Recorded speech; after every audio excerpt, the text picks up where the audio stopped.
the deliberation that have been sought and the differences in terms of the approach on the electoral amendment by members have contributed and where there were consensus on the issues that we need to deal with. And I think that is highly appreciated. We have observed continuous views expressed around this process. We must note it in the meeting that all citizens of the public, political parties, and all formations have a right to express views in the discourse of any matter that sit before Parliament. But zooming in on the electoral reform, we have evidently interacted with that space as we've been doing it through our public hearings, oral submissions, written, and other conversations that we've been held in terms of the conferencing.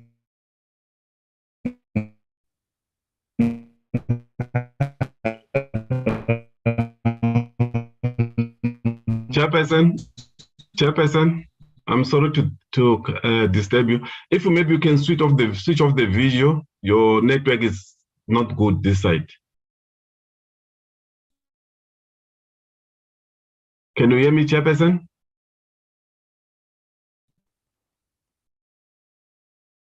Chairperson? What the Constitutional Court has directed the Parliament process that. Well, thank you very much. Can you hear me? Honorable Ross, can you hear me? Chairperson, I can hear you, but I think you need to switch off the video. Maybe you'll be much clearer. Okay, can you hear me now? Yes, I can hear you, Chair. Okay, can I establish Honorable Ross, can you hear me? It's coming in and out, Chairperson. I think it's better with the camera off, though. Okay. Thanks, Mr. Matonsi, for that intervention. I've expressed that we were observing the current discourse, which is not it has been erased after the Electoral Amendment Bill was tabled before Parliament on the 10th of January. And these have been consistently not appreciating the work of the portfolio committee. But we do take appreciation on constructive submissions of views that have been expressed. And I know that there have been views that are unkindly towards Parliament and towards members of Parliament in this process that have been raised towards the members, which I think members will express those as we interact on that. We must take note on the issues that are raised and before us, focus on the issues that we are tasked to interact with.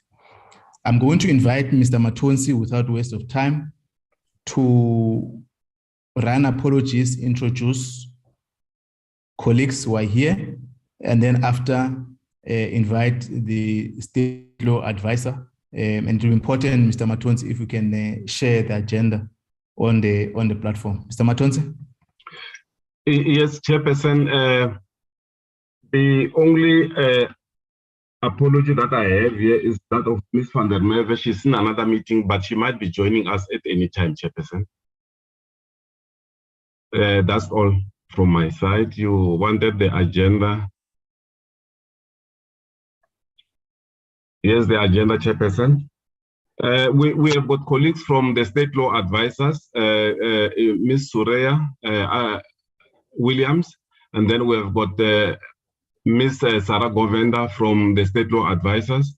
From the Parliament Legal Service, we have Ms. Njikela, Ms. Daksha Kassen, Ms. Delana Hali, and then from the department, I've seen that we have got Moses Malakate, Mozi, and Mr. Makua. I think those are the people that I can see on the system, Chairperson. That's all from my side. Okay, noted. Is there Members of the Electoral Commission, can I check with if there are members, commissioners? Thank you very much, Chairperson. Good afternoon to you and the honourable members and other participants present. I'm accompanied by Commissioners Moepia and Masuku, and our team from the executive staff is led by Mr. Shipuri, and there are other members of the executive. Thank you. Thank you. Okay, thank you very much. Mr. Matonsi, can you share the agenda? Okay, Chair, I thought you were able to see it. I don't know why. Are you able to see it, Chair? Yes, that's fine. Okay. No, can't see it. Please, can you share? Okay. Okay, thanks, members. We'll now invite the State Law Advisor to take us through. Thank you very much. You can take us through, Ms. Sore. Thank you, Chairperson. Good afternoon, Chairperson. Good afternoon, honourable members. Good afternoon, colleagues, commissioners from the IEC. My name is Suraya Williams. I'm from the Office of the Chief State Law Advisor, and I'm accompanied by my colleague, Ms. Sarah Govender, who's also from the Office of the Chief State Law Advisor, and together we'll be presenting the A-list. Chairperson, with your permission, I'll present the A-list. We're going to present clause by clause, so we'll read through the entire clause 1 of the A-list, and then we'll pause for the committee to vote on the relevant clause. Okay, is that fine, Chair?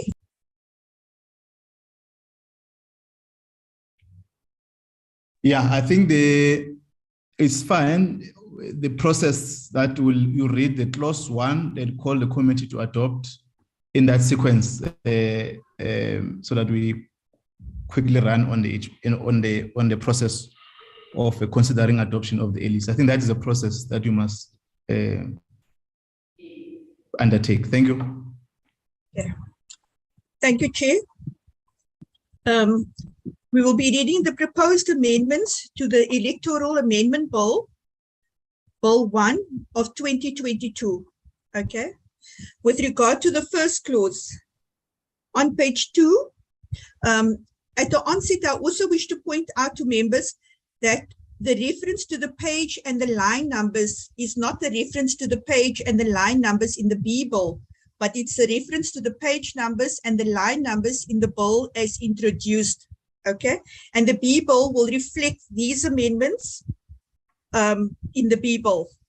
Okay, clause 1 on page 2 from line 8, to substitute the definition of candidate with the following definition. Candidate means a South African citizen contesting an election or a South African citizen nominated on a list of party contesting an election as the context requires.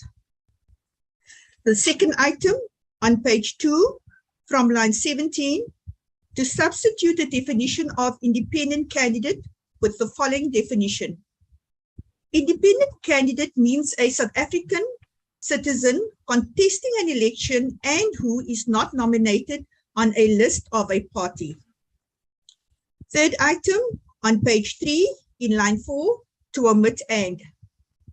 Fourth item on page 3 after line 4, to insert paragraph E by the deletion of the definition of party liaison committee. Paragraph F by the insertion after the definition of party liaison committee of the following definition. Political liaison committee means a committee established in terms of the regulations on political liaison committees published in terms of the Electoral Commission Act. And item 5 on page 3 in line 5, to renumber the existing paragraph E as paragraph G. Thank you, Chair. That's all in respect of clause 1. Thanks, members. Can I establish your comment to adopt clause 1? Can I start with Honorable Pillay? Honorable Tito, Honorable Lokwase, Honorable Lekwa, Honorable Rose, Honorable Mokhale, Honorable Kanyile, Honorable Mudise. In that order. Thank you very much, Chairperson. Chair, I move to adopt clause 1. Honorable Tito. Chairperson, Ms. Tito, she just got into the meeting now. Okay, sorry. Honorable Molekwa. Thank you very much, Chairperson. It's recommended by the legal.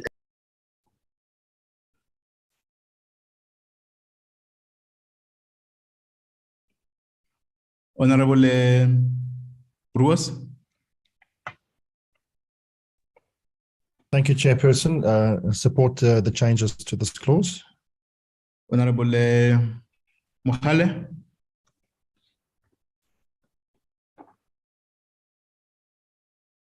Honorable Kanyile. Thank you, Chairperson. I also support changes to this clause. Thank you.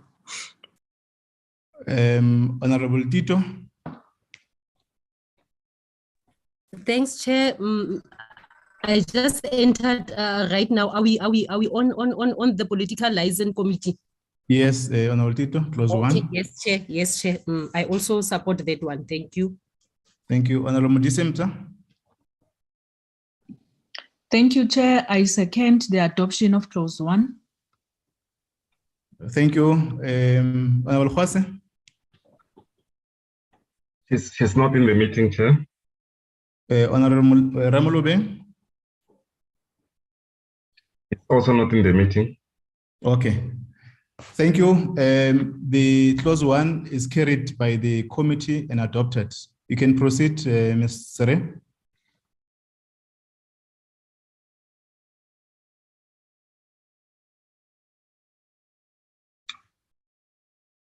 Mr. Matonsi? Yes, Chair, let me check. Ms. Sorea? Chairperson? Yes, I was confirming that the committee has adopted the clause 1. You can proceed. Thank you, Chair. Chairperson, it's good afternoon, Chairperson and committee, honorable committee members. It's Ms. Sarah Govender. I will be reading the next clause on page 2 of the A list.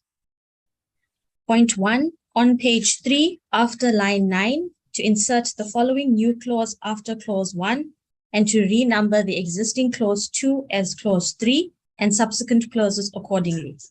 Amendment of section 20 of Act 73 of 1998 as amended by section 9 of Act 1 of 2019. Clause 2, section 20 of the Principal Act is hereby amended by the substitution in subsection 1 for the words preceding paragraph A of the following words. The Commission must, after consultation with the National Political Liaison Committee. That is the new clause on page 2 of the A-list, Chairperson. Thank you. In that order, Honorable Ruas. Chairperson, I support these amendments. Honorable Molekwa.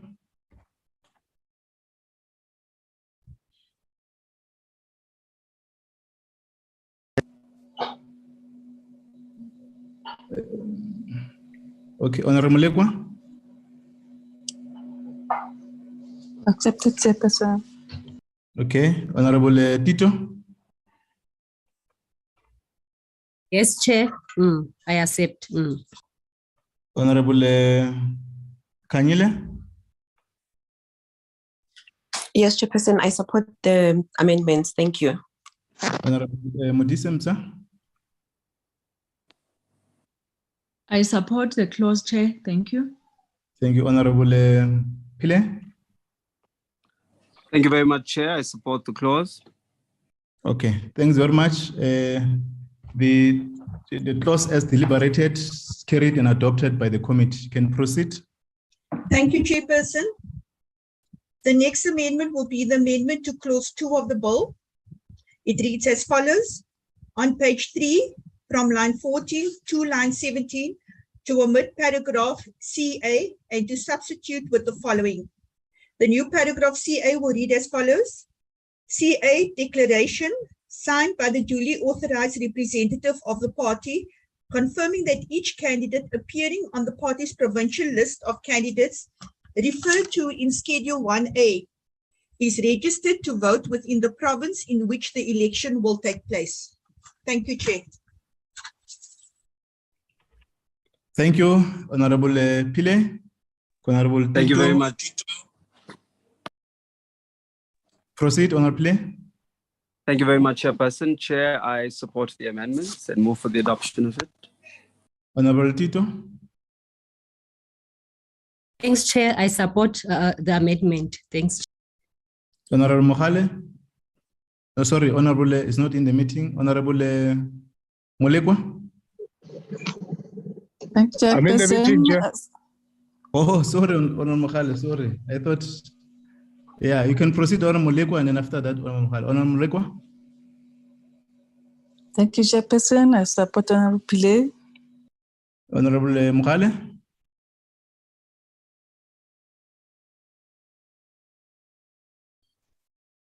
Okay, it's no longer in the meeting.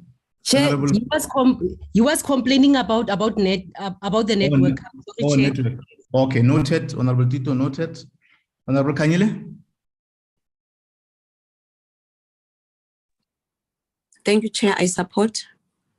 Honorable Rose. Thank you, Chair. I support the amendment. Honorable Mudisemza. I support the amendment and second the adoption of the clause. Thank you. Honorable Mohale, if you're back. I support the amendment, Chair. Thank you. The amendment as deliberated is carried and adopted by the committee. Can you proceed? Thank you, Chair. On page 3 of the A list, clause 3.1, on page 3 in line 18, to omit amended and to substitute with the word substituted. Point 2, on page 3 in line 19, after the word and, to insert amended by. Thank you, Chair. Thank you, Honorable Molekwa.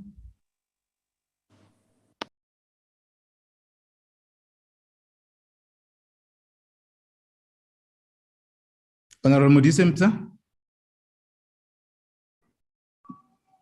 Thank you, Chair. I support the amendment and move for the adoption of the clause. Thank you, Honorable Kanyile. Thank you, Chair. I support the amendment. Honorable Tito. Chair, I support. Thank you. Honorable Pile. Thank you very much, Chair. I support the amendments and second the adoption. Honorable Mohale. I support, Chair. Honorable Rose. I support the amendment, Chair. Thank you. The clause is carried, adopted as a reflection of our deliberation. Can you continue, Ms. Ferre? Sorry. Thank you, Chair. Still on page 3 of the A list, new clause, point 1. On page 3, after line 28, to insert the following new clause after clause 3 and to renumber the subsequent clauses accordingly. Amendment of section 30 of Act 73 of 1998, as amended by section 12 of Act 4 of 2021. Clause 5, section 20 of the Principal Act is hereby amended by the deletion of subsection 6. Thank you, Chair. Thank you. Honorable Pile. Chair. Yes, Honorable Chair. Tito. Yes, there is saying section 30. I thought that she said section 20. Okay. Sorry, I apologize. I think I did say it's section 30 of the Principal Act is hereby amended by the deletion of subsection 6. Sorry about that, Chair. Can you repeat so that we are accurately on record? Section 30 of the Principal Act is hereby amended by the deletion of subsection 6. Thank you, Honorable Tito, for that intervention. Honorable Tito. Chair, I support. Thank you, Honorable Pile. Thank you very much, Chair. I support the amendment and second that adoption. Honorable Molekwa. Thank you, Chairperson. I support. Honorable Rose. Support, Chairperson. Honorable Mokhale. I support, Chairperson. Honorable Mudisemcha. Thank you, Chair. I support the amendment and move for the adoption of the clause. Honorable Kanyile. Oh, Chair, I have never spoken after Honorable Modise. Thank you. I support the amendment.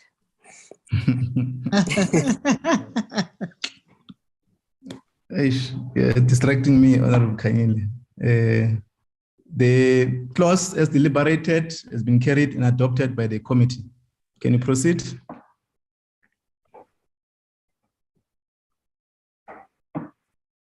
Ms. Sore, can you proceed?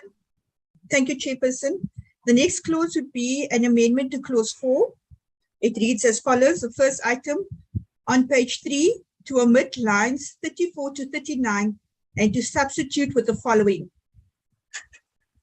The new section 31A, subsection 1, a person may be nominated to contest an election as an independent candidate, paragraph A, in one or more regions for the National Assembly, but may be elected only one seat in the National Assembly, and paragraph B, for a provincial legislature in a province in which that person is registered as a voter, provided that the independent candidate may only be eligible to be a member of either the National Assembly or a provincial legislature. Second item on page 3 in line 43, to omit and qualifications. Third item on page 4, to omit lines 6 to 9 and to substitute with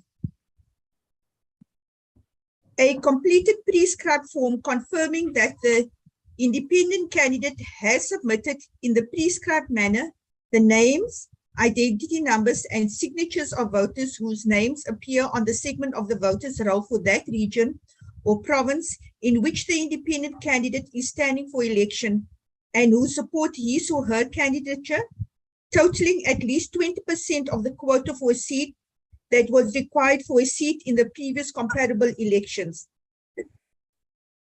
Next, item 4, on page 4, in line 10, to omit, if any. Point 5, on page 4, to omit from line 17 to 20 and substitute with the new paragraph E.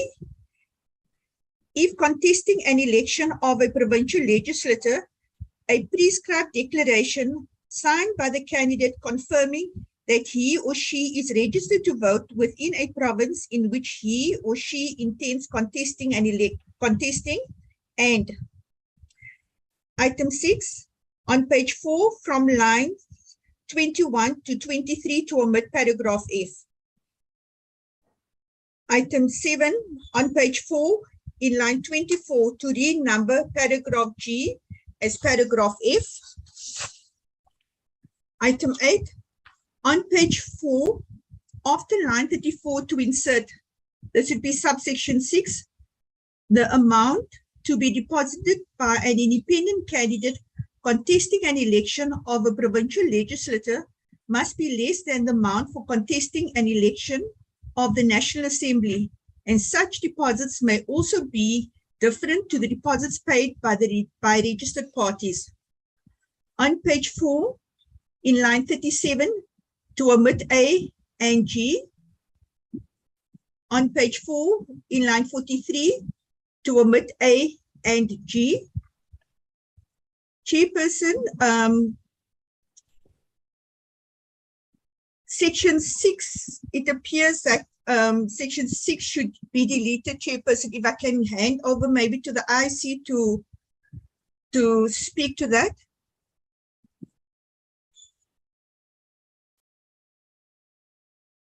Okay, can you proceed, IEC? Chair, Yeah, sorry. Go for it, Mr. Shipuri. It's item 6, the one that talks about deposits. Yes. If it is so, no, it is proper. It remains in the draft, Chair. Okay, thank you. Can you proceed?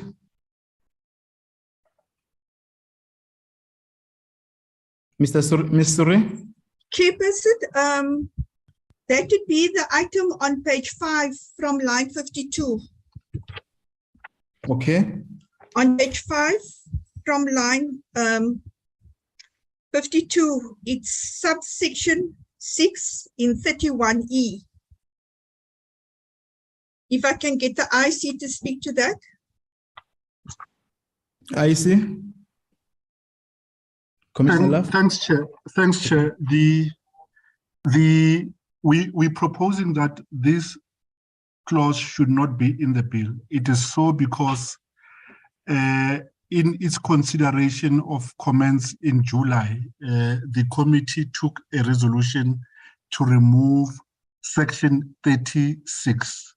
So section 31 capital E6 is consequential on that decision. It ought to be removed. If it is not removed, Chair, it introduces a situation where the bill impacts contestants in an uneven manner for no rational basis, other than that one was nominated by a party and the other was nominated by is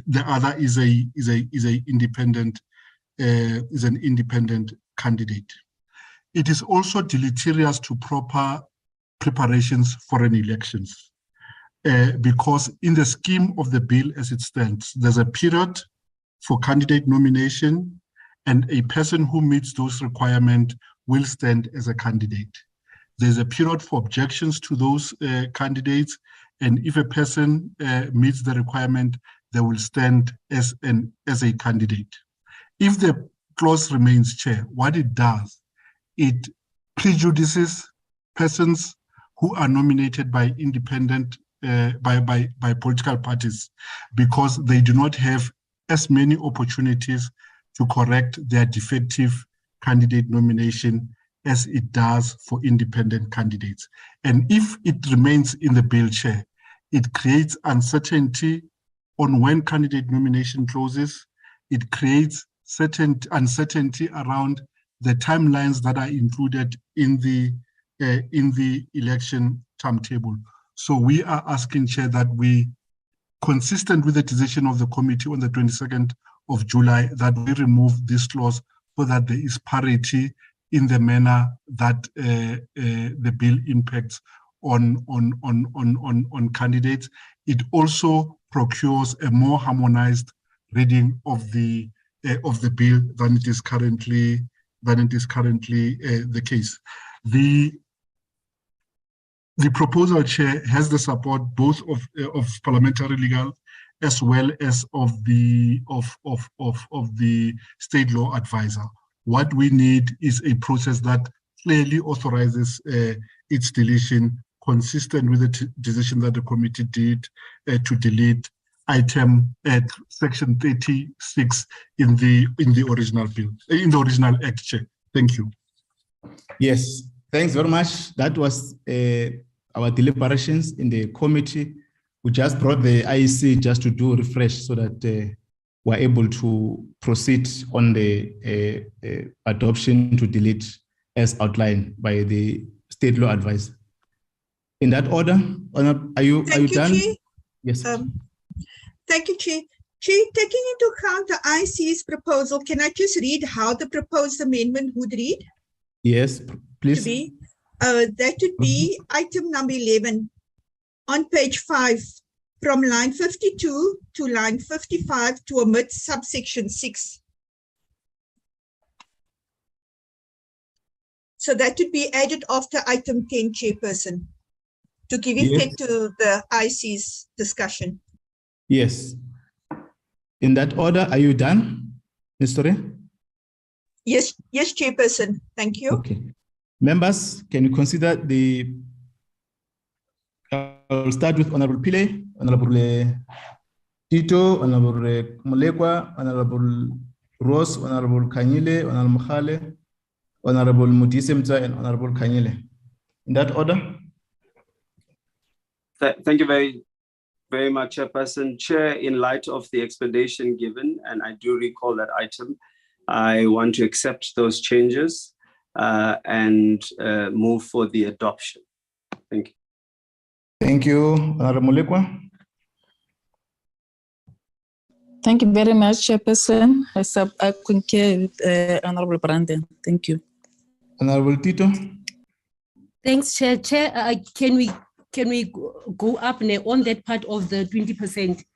We are not in agreement on that one, on the clause of the 20% of the signatures, and also on this one of on page 4 after line of this one, point number 6, where we're saying the amount to be deposited by an independent candidate. We are not in support, Chair.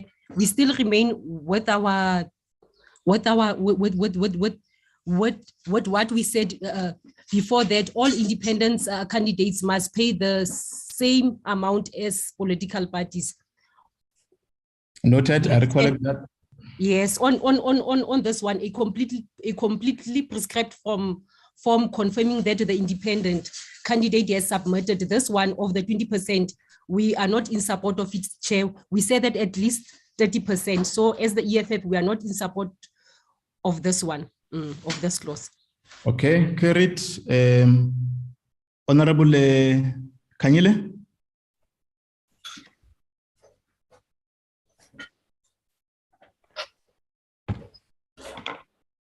Honorable Ross. Thank you, Chair. Yeah, we unfortunately cannot support this clause, specifically 31A1. Our view is that as it is with party candidates, they should choose a region where they're going to represent the persons on the ground and stand in that one region. We cannot support that clause, Chairperson. Okay, thank you, Honorable Mkhale. I think we'll carry the same point of Honorable Tito. Thank you very much, Chairperson. I'm covered by Honorable Tito. Thank you. Thank you, Honorable Mkhale. Honorable Mudisemta. Thank you, Chair. I support the clause and support the adoption. Thank you. Thank you. We are noting the dissent on the clause. The clause, as reflected, is carried for adoption by the committee, noting the objection of Honorable Tito and Honorable Ross. Can you proceed? Chairperson, could you please note my objection as well? Oh, no, yes, I called you earlier, Honorable Kanyile. Noted. Thank you. Can you proceed? Thank you, Chairperson. The following one is a new clause, which reads as follows.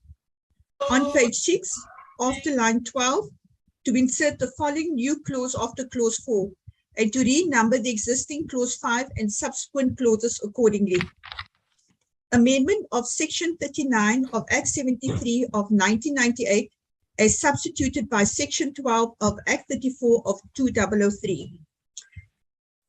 Clause 7, section 39 of the Principal Act is hereby amended by the substitution in subsection 1 for paragraph B of the following paragraph. B, 2 agents either from different parties or representing different independent candidates if available. Thank you, Chair. That's all for the new clause. Okay, so are you done? Yes, Chair. Okay, thank you. I'll call Honorable Pillay, Honorable Kanyile, Honorable Ross, Honorable Ito, Honorable Mulekwa, Honorable Mkhale, Honorable Mudisemta, and Honorable Kanyile. In that order? Thank you very much, Chair. I accept the amendments and move for the adoption. Thank you, Honorable Mulekwa.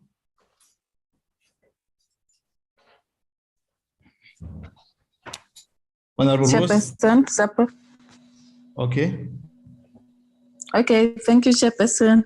Supported. Honorable Rose. Thank you, Chairperson. I support this amendment. Honorable Tito. Thanks, Chair. I support this one. We support it. Thanks. Honorable Kanyile. Thank you, Chairperson. I support this amendment. Honorable Modise Mta. Thank you, Chair. I support the amendments and second the adoption. Is there any other member I've not called? Honorable Mukhale? Honorable Mukhale, yes. Yes. Yeah, I support the Chairperson. Thank you. Thank you. As deliberated by the committee, it's carried and adopted by the meeting. Can you proceed? Thank you, Chairperson. The next one is an amendment to clause 5 on page 6 in line 13 to omit amended and to substitute inserted. Thank you, Chair. Thank you. In that order, Honorable Ruos, Honorable Pillay, Honorable Molekwa, Honorable Mukhale, Honorable Tito, Honorable Kanyile, Honorable Modise. I accept this amendment, Chairperson. Honorable Pillay. Thank you, Chair. I support the amendments and second it. Thank you. Honorable Tito. Thanks, Chair. I support. Thanks. Honorable Kanyile. Thank you, Chair. I support this amendment. Honorable Modise Mta. Thank you very much, Chair. I support the amendments. Thank you. Honorable Molekwa.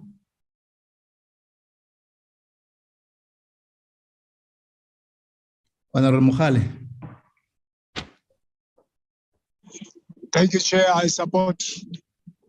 Thank you. Is carried as deliberated by members of the committee and adopted. Can you proceed? Thank you, Chairperson. Still on page 4 of the A list, new clauses.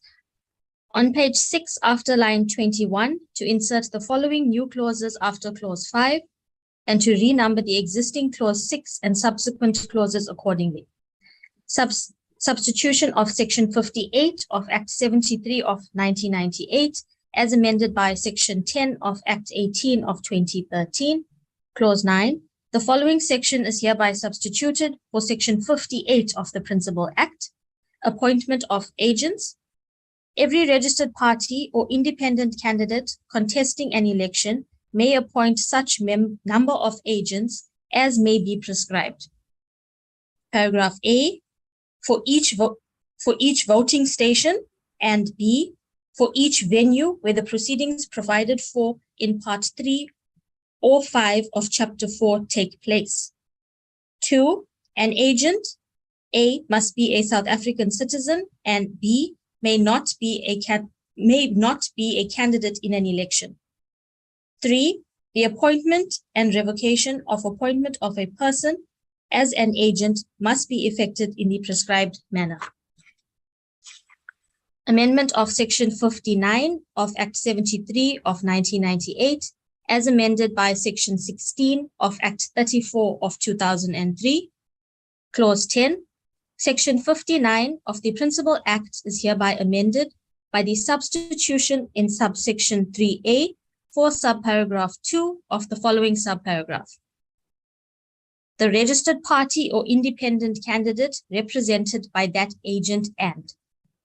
Amendment of Section 62 of Act 73 of 1998, Clause 11. Section 62 of the Principal Act is hereby amended, A, by the substitution for the heading of the section of the following heading, consultation with Political Liaison Committee, and B, by the substitution for paragraphs A and B of the following paragraphs respectively. A, the Municipal Political Liaison Committee for the municipality within which that voting district will fall, or B, if no Municipal Political Liaison Committee has been established in a municipality, the Provincial Political Liaison Committee for the province within which that voting district will fall. Amendment of Section 64 of Act 73 of 1998, as amended by Section 18 of Act 34 of 2003. Clause 12. Section 64 of the Principal Act is hereby amended by the substitution in subsection 3 for paragraphs A and B of the following paragraphs respectively. A, the Municipal Political Liaison Committee for the municipality within which that voting station will fall, or B, if no Municipal Political Liaison Committee has been established in the municipality, the Provincial Political Liaison Committee for the province within which that voting station will fall. Amendment of Section 66 of Act 73 of 1998 as substituted by Section 19 of Act 34 of 2003. Clause 13. Section 66 of the Principal Act is hereby amended. A, by the substitution for subsection 1 of the following subsection. 1. Before the voting station opens for voting on voting day, the presiding officer of a voting station must determine the boundary of the voting station after consultation with agents and members of the security services who are available at that voting station at that stage. And B, by the substitution for subsection 3 of the following subsection. 3. The presiding officer may alter the boundary at any time if it is necessary to do so to ensure proper control and security at the voting station and after consultation with agents and members of the security services who are available at that voting station at that stage. Thank you, Chair. Thank you very much. I'm going to invite members to consider I'll start with Honorable Pillay, Honorable Molekwa, Honorable Rose, Honorable Tito, Honorable Modise Mtsa, Honorable Kanyile, and Honorable Mkhale. Honorable Rose. It was Honorable Pillay, Chair. You said Honorable Pillay first. No, sorry. Yes, Honorable Pillay. No, I concur with the amendments and accept it and adopt and move for the adoption. Thank you. Thank you, Honorable Molekwa. Thank you, Chairperson. I support. Honorable Rose. Chairperson, we reject the change to Section 58. There should be a minimum number of two-party agents, of which one should be an opposition party agent. There shouldn't be 0 party agents possible at any voting station. So we reject that amendment, Chairperson. I think this also has been carried in our deliberation. I can call it Honorable Tito. Thanks, Chair. We are not in support, Chair. Like we said before, two-party agent per voting station. Thanks, Chair. Thank you, Honorable Tito. Honorable Kanyile. Thank you, Chairperson. I support Honorable Rose. The number must not be left to 0. We believe that there must be a minimum that is set of the agents that are going to be at a voting station. Thank you. Thank you, Honorable Modise Mtsa. Thanks, Chair. I support the amendment. Thank you, Honorable Mkhale.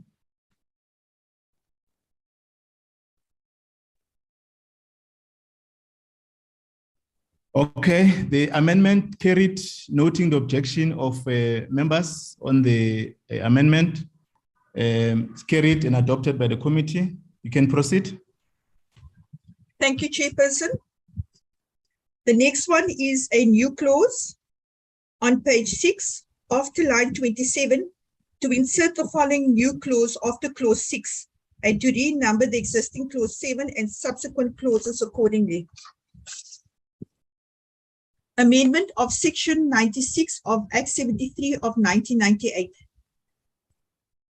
Clause 15, Section 96 of the Principal Act is hereby amended by the substitution in subsection 2 for paragraph C of the following paragraph.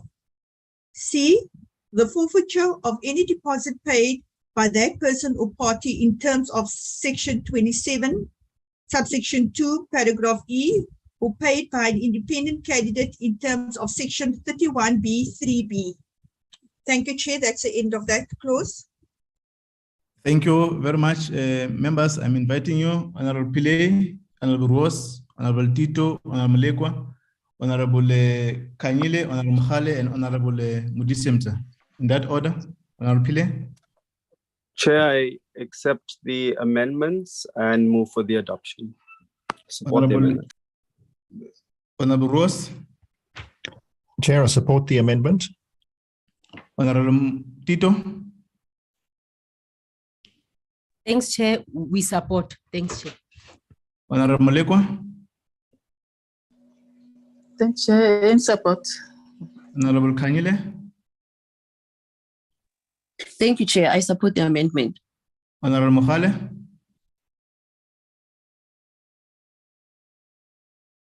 Honorable Mudisemsa. Thank you, Chair. I second the move for the adoption. Thank you. It's carried as a reflection of deliberation and adopted by the committee. Can you proceed? Thank you, Chairperson. The next one is a new clause. On page 6 after line 13, to insert the following new clause after clause 7 and to renumber the existing clauses and subsequent clauses accordingly. It reads as follows: amendment of section 100 of Act 73 of 1998. Clause 17 reads, section 100 of the Principal Act is hereby amended by the substitution in subsection 2 with the words preceding paragraph A of the following words. 2. The Commission may make regulations after consultation with the National Political Liaison Committee regarding any matter. Thank you, Chair. That's the end of that clause. Thank you. In that order, Honorable Pillay, Honorable Molekwa, Honorable Rose, Honorable Tito, Honorable Kanyile, Honorable Mkhale, and Honorable Mutise. Honorable Pillay. Chair, I support the amendments and move for the adoption. Thank you. Honorable Molekwa. Thank you, Chair. I support. Honorable Rose. Chair, I support the amendment. Honorable Tito. I support, Chair. Thanks. Honorable Kanyile. Thank you, Chair. I support the amendment. Honorable Mkhale.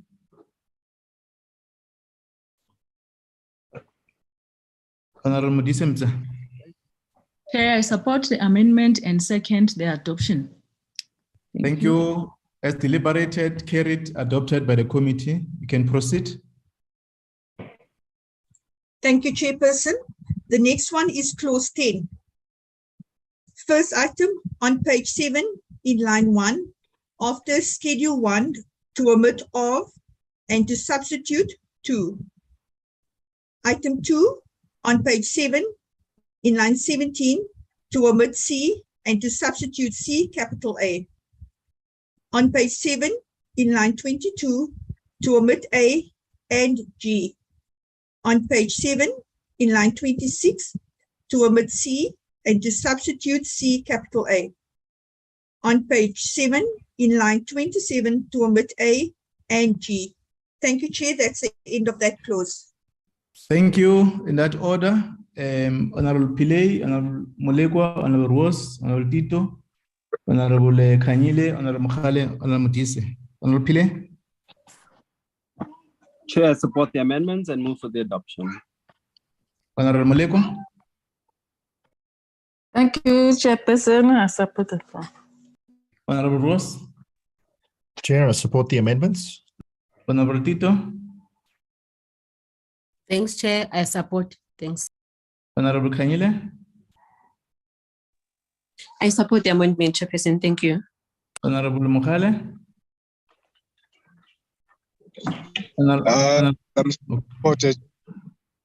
Thank you. Honorable Mudisemza. Chair, I support the amendment and second the move for the adoption. Thank you. Carried as reflected, deliberated, and adopted by the committee. Okay, you can proceed. Thank you, Chair. Still on page 6 of the A list, clause 11. On page 8 from line 34 to substitute schedule 1A with the following. Substitution of schedule 1A to Act 73 of 1998 as inserted by Section 25 of Act 34 of 2003 and amended by Section 8 of Act 55 of 2008. 21.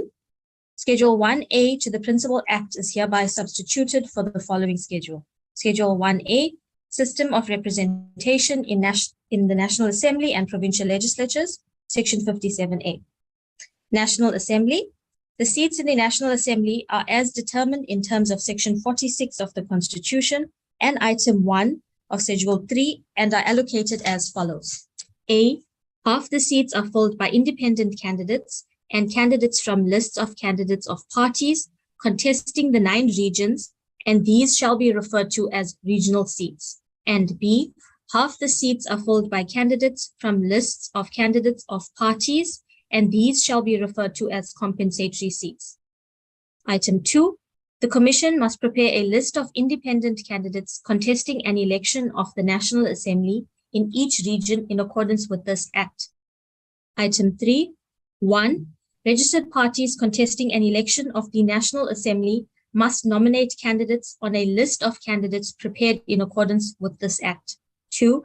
A party's list of candidates must consist of A regional list for each region that the party wishes to contest, and B, a national list, with such numbers of names on each list as the party may determine, subject to sub-item 3.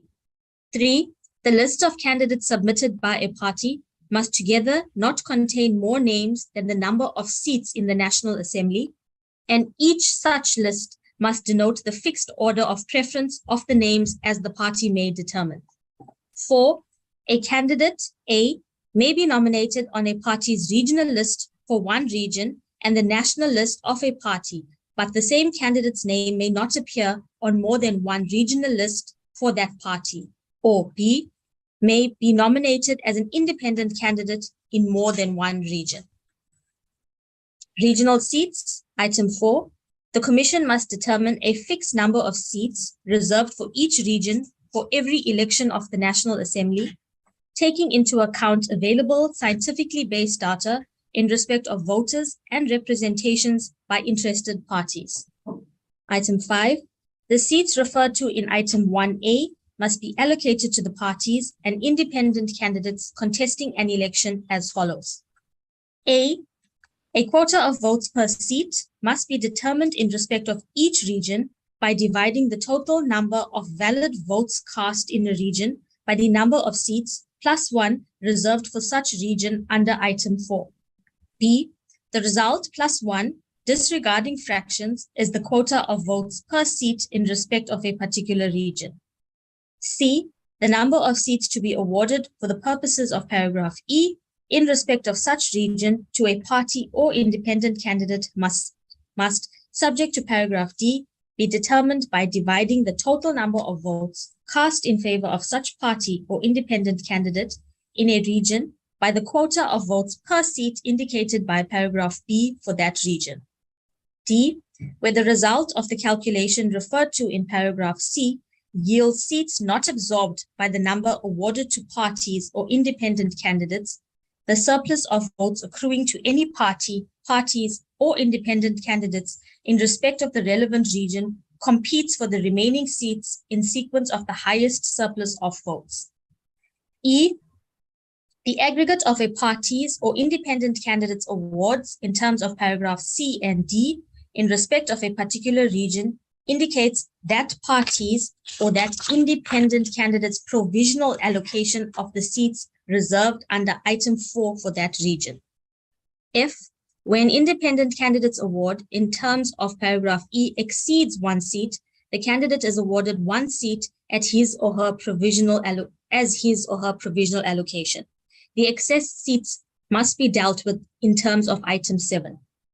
G, if the same independent candidate is provisionally allocated a seat in more than one region, the candidate is awarded the seat in the region where he or she received the most votes as his or her provisional allocation. The excess seats in other regions must be dealt with in terms of item 7.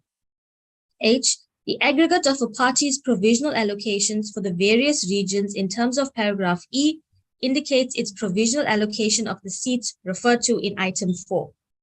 I, if no recalculation of provisional allocations is required in terms of item 7, the provisional allocation of such seats in terms of paragraphs E, F, G, and H becomes the final allocation of such seats to the various parties and independent candidates. And if a recalculation is required, the provisional allocation of such seats as adjusted in terms of item 7 becomes the final allocation of such seats to the various parties and independent candidates. J, parties' seats shall be filled from its regional lists in accordance with its final allocation of seats in respect of each region. K, when independent candidate is contesting in more than one region, the votes received across regions for that independent candidate may not be aggregated in order to obtain a seat in the National Assembly. Compensatory seats. Item 6. The seats referred to in item 1B must be allocated to the parties contesting an election as follows. A quota of votes per seat must be determined by dividing the total number of valid votes cast for parties on both the regional and compensatory ballots by the total number of seats in the National Assembly plus 1 minus seats won by independent candidates. And the result plus 1 disregarding fractions is the quota of votes per seat.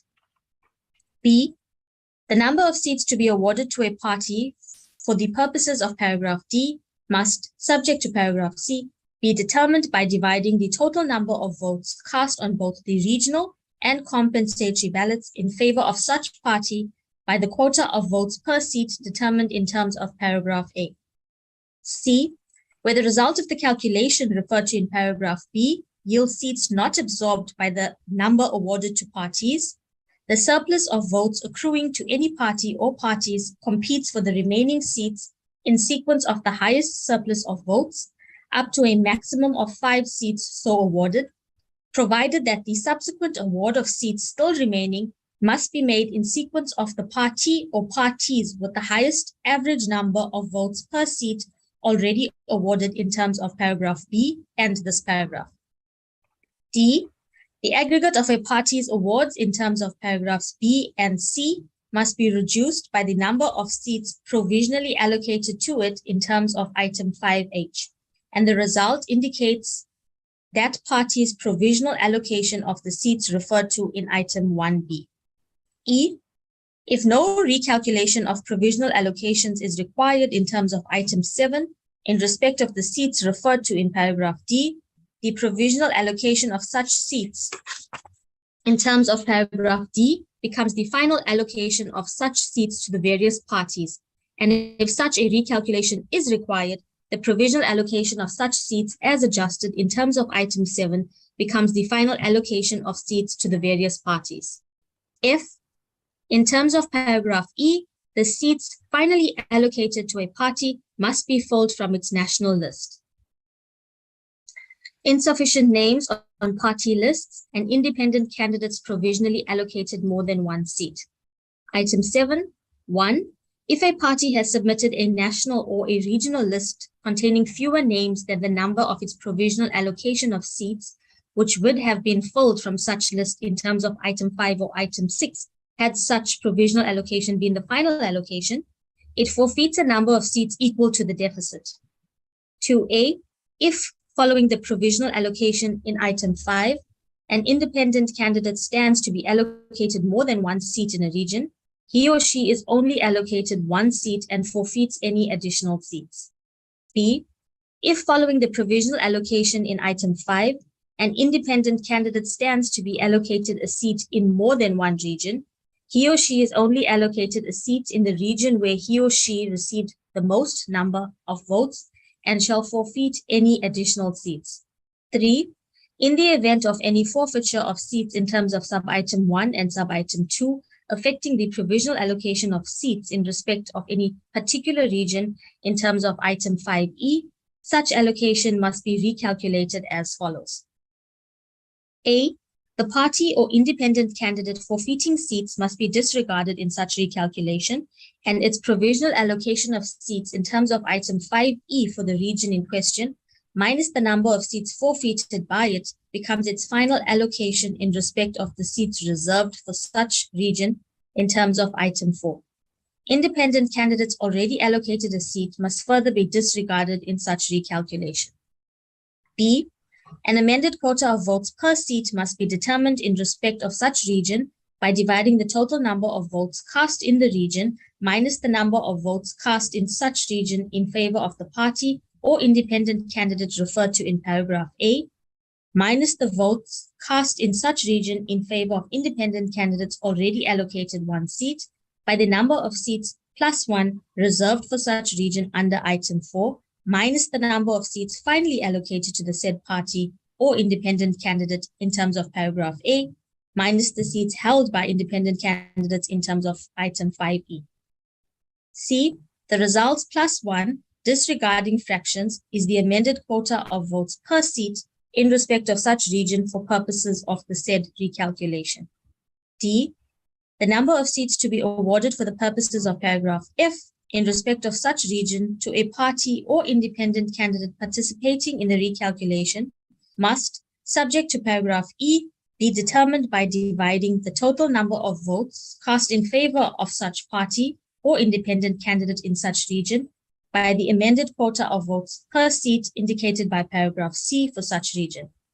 E, where the result of the calculation referred to in paragraph D yields seats not absorbed by the number awarded to parties or independent candidates, the surplus of votes accruing to any party, parties, or independent candidates in respect of the relevant region competes for the remaining seats in sequence of the highest surplus of votes. F, the aggregate of a party's or independent candidates' awards in terms of paragraph D and E in respect of such region, subject to sub-item 5 and sub-item 6, indicates that parties or independent candidates' final allocation of seats reserved under item 4 for that region. 4. In the event of any forfeiture of seats in terms of sub-item 1 affecting the provisional allocation of seats in terms of item 6D, such allocation must be recalculated as follows. A. The party forfeiting seats must be disregarded in such calculation, and its provisional allocation of seats in terms of item 6D minus the number of seats of such seats forfeited by it becomes its final allocation of the seats referred to in item 1B. B. An amended quota of votes per seat must be determined by dividing the total number of votes cast nationally on both the regional and compensatory ballots minus the number of votes cast nationally on both the regional and compensatory ballots in favor of the party referred to in paragraph A, by the number of seats in the National Assembly plus 1 minus the number of seats finally allocated to the said party in terms of paragraph A, minus the aggregate of seats won by independent candidates. C, the result plus 1, disregarding fractions, is the amended quota of votes per seat for the purposes of the said recalculation. D, the number of seats to be awarded for the purpose of paragraph F to a party participating in the recalculation must, subject to paragraph E, be determined by dividing the total number of votes cast nationally in favor of such party by the amended quota of votes per seat indicated by paragraph C. E, where the result of the calculation referred to in paragraph D yields seats not absorbed by the number awarded to parties, the surplus of votes accruing to any party or parties competes for the remaining seats in sequence of the highest surplus of votes up to a maximum of 5 seats so awarded, provided that the subsequent award of seats still remaining must be made in sequence of the party or parties with the highest average number of votes per seat already awarded in terms of paragraph D and this paragraph. F, the aggregate of such a party's awards in terms of paragraph D and E must be reduced by the number of seats finally allocated to it in terms of item 5I, and the results, subject to sub-item 5, indicates that party's final allocation of the seats referred to in item 1B. 5. In the event of a party being allocated an additional number of seats in terms of this item, and if its list in question then does not contain the names of a sufficient number of candidates as set out in sub-item 1. The procedure provided for in this item must be repeated with the changes required by the context until all seats have been allocated. 6. In the event that an independent candidate stands to be allocated more than one seat in terms of sub-item 3F, the procedure provided for in sub-item 3 must be repeated with the changes required by the context until all seats have been allocated. Provincial legislatures. Item 8. The number of seats in each provincial legislature are as determined in terms of section 105 of the Constitution and item 3.1 of Schedule 3. Item 9.1. Registered parties contesting an election of a provincial legislature must nominate candidates for election to such provincial legislature on a provincial list of candidates prepared in accordance with this Act, with such number of candidates on each list as the party may determine subject to sub-item 2. 2. The list of candidates submitted by a party must not contain more names than the number of seats in the provincial legislature concerned, and must denote the fixed order of preference of the names as the party may determine. Item 10. The Commission must prepare a list of independent candidates contesting an election of a provincial legislature in accordance with this Act. Item 11. The seats determined for a provincial legislature must be allocated to the parties and independent candidates contesting an election as follows. A quota of votes per seat must be determined by dividing the total number of valid votes cast in the province concerned by the number of seats plus 1 determined for such province, and the result plus 1 disregarding fractions is the quota of votes per seat for such province. B. The number of seats to be awarded to a party or independent candidate for the purposes of paragraph D must, subject to paragraph C, be determined by dividing the total number of votes cast in the province in favor of such party or independent candidate by the quota of votes per seat determined in terms of paragraph A. C. Where the result of the calculation referred to in paragraph B yields seats not absorbed by the number awarded to parties or independent candidates, the surplus of votes accruing to any party, parties, or independent candidates in respect of the relevant province competes for the remaining seats in sequence of the highest surplus of votes. The aggregate of a parties or independent the aggregate of a parties or independent candidates award in terms of paragraphs B and C indicates that parties or independent candidates' provisional allocation of seats in the provincial legislature in question. E, when independent candidates award in terms of paragraph D exceeds 1 seat, the candidate is awarded 1 seat as his or her provisional allocation. The surplus of seats yielded must be dealt with in terms of item 12. If no recalculation of provisional allocations for a province concerned is required in terms of item 12, the provisional allocation of seats in respect of that province in terms of paragraph D becomes the final allocation of such seats to the various parties and independent candidates, and if such a recalculation is required, the provisional allocation of such seats as adjusted in terms of item 12 becomes the final allocation of such seats to the various parties and independent candidates. G, in terms of paragraph F, the seats finally allocated to a party must be filled from its respective provincial lists. Item 12, 1. If a party has submitted a provincial list containing fewer names than the number of seats provisionally allocated to it in terms of item 11D, it must forfeit a number of seats equal to the deficit. 2. If following the provisional allocation in item 11D, an independent candidate stands to be allocated more than 1 seat in a region, he or she is only allocated 1 seat and forfeits any additional seats. 3. In the event of any forfeiture of seats in terms of sub-items 1 or 2, the allocation of seats in respect of the province concerned must be recalculated as follows. A. The party or independent candidate forfeiting seats must be disregarded in such recalculation, and its provincial allocation of seats in terms of item 11D minus the number of seats forfeited by it becomes its final allocation of seats in the provincial legislature concerned. Independent candidates already allocated a seat must further be disregarded in such recalculation. B.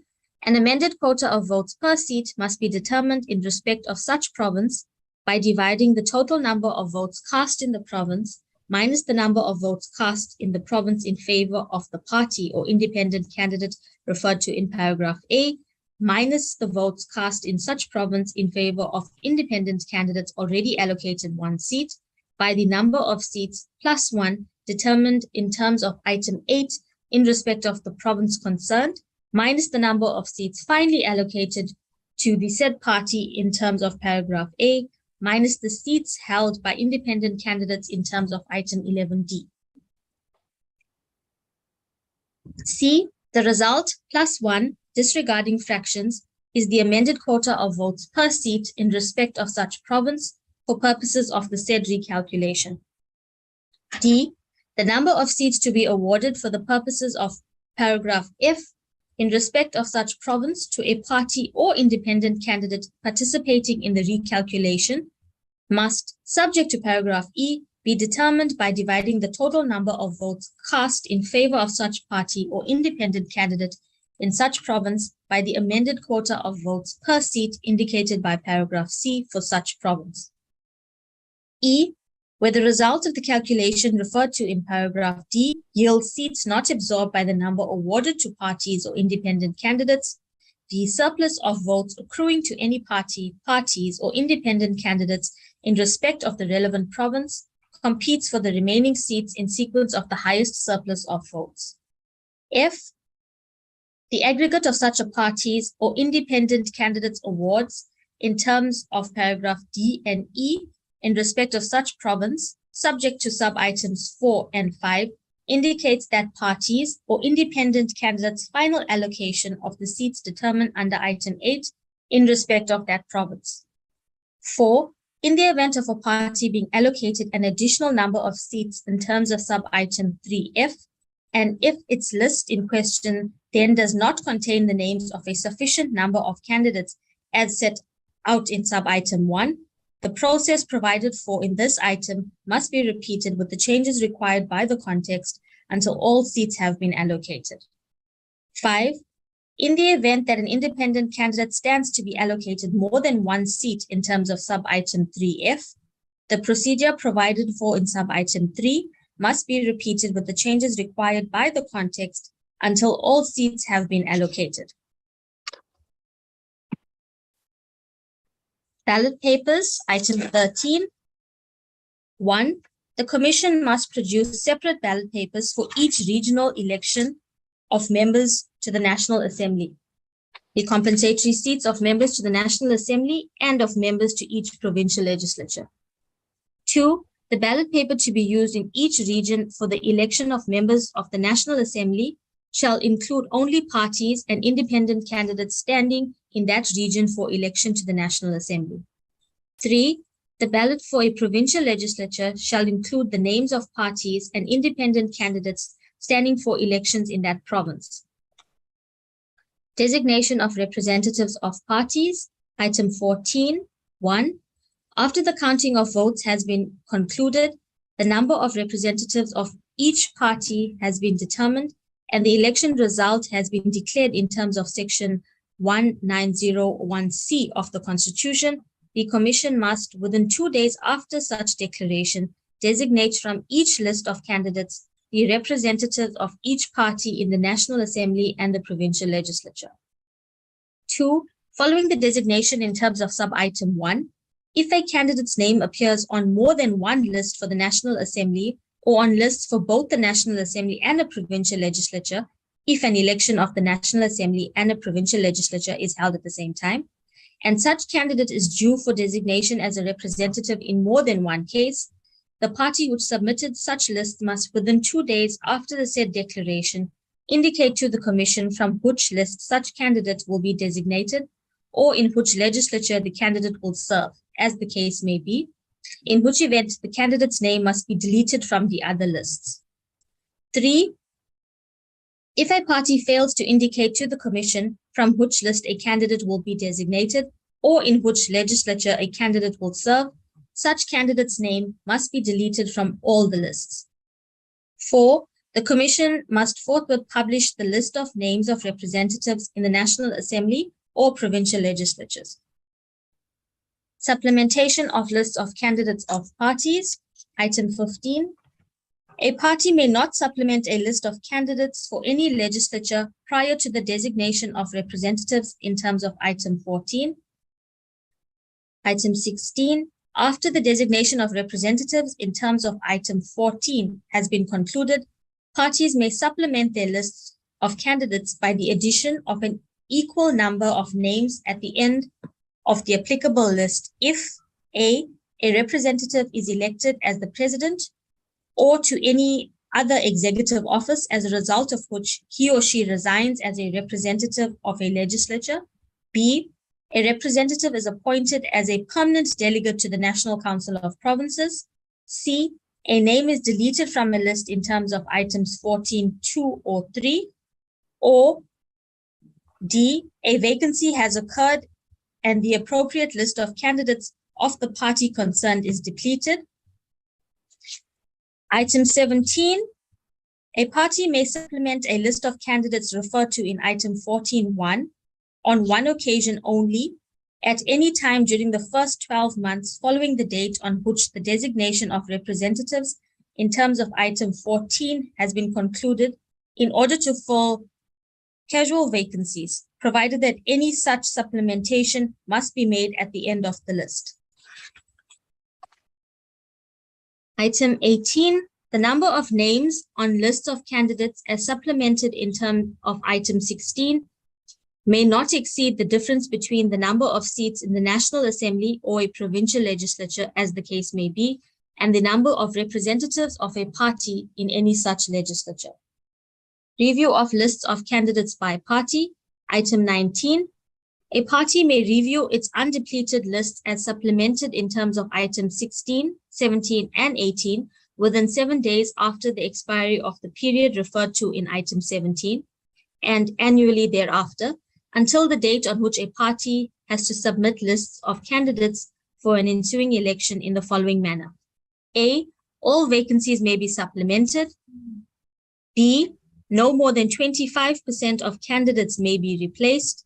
And C, the fixed order of lists may be changed. Publication of supplemented and reviewed list of candidates. Item 20.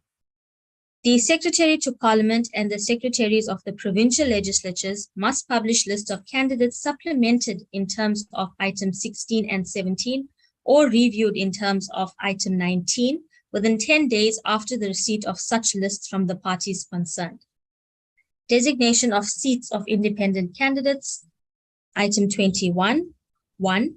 If an independent candidate is finally allocated a seat in accordance with item 11F as well as in accordance with item 5I, such independent candidate must within 2 days after the said final allocation indicate to the Commission the seat he or she elects to retain or in which legislature the independent candidate will serve, as the case may be, in which event the independent candidate's name must be deleted from the relevant other lists and the recalculation performed in terms of item 7 or item 12 as indicated by the context. 2. If an independent candidate fails to indicate to the Commission from which list such independent candidate will be designated or in which legislature an independent candidate will serve, such independent candidate's name must be deleted from all the lists and both the regional and provincial calculations performed in terms of item 7 and item 12. Vacancies, item 22. In the event of a vacancy in a legislature of a seat allocated to a party, the party which the vacating member represented must fill the vacancy by nominating a person, A, whose name appears on the list of candidates from which that party's members were originally nominated, and B, who is the next qualified and available person on the list. 2, a nomination to fill a vacancy must be submitted to the Speaker of the legislature in writing. 3, If a party represented in a legislature dissolves or ceases to exist, and the members in question vacate their seats in consequence of Section 47(3)(c) or Section 106(3)(c) of the Constitution, the seats in question must be allocated to the remaining parties with the changes required by the context, as if such seats were vacated seats in terms of item 23 and item 24, as the case may be. Item 23, 1. In the event of a vacancy in a region or provincial legislature with respect to a seat allocated to an independent candidate, the Chief Electoral Officer must in writing allocate the seat by recalculating the result as follows. A. Disregarding the votes allocated to the independent candidate causing the vacancy. B. Disregarding the votes and seats allocated to the independent candidate already in office. And C. Recalculating the result for the region or provincial legislature in terms of the provisions of sub-item 3. 2. The vacant seat is awarded to an eligible independent candidate or party that contested the preceding election in terms of sub-item 1C. 3A. An amended quota of votes per seat must be determined in respect of such region or province by dividing the total number of votes cast in the region or province minus the number of votes cast in the region or province in favor of the party or independent candidate causing the vacancy, minus the votes cast in such region or province in favor of independent candidates already allocated one seat by the number of seats plus 1 determined in terms of item 4 or item 8 in respect of the region or province concerned, minus the seats held by independent candidates in terms of item 5I or item 11F. B.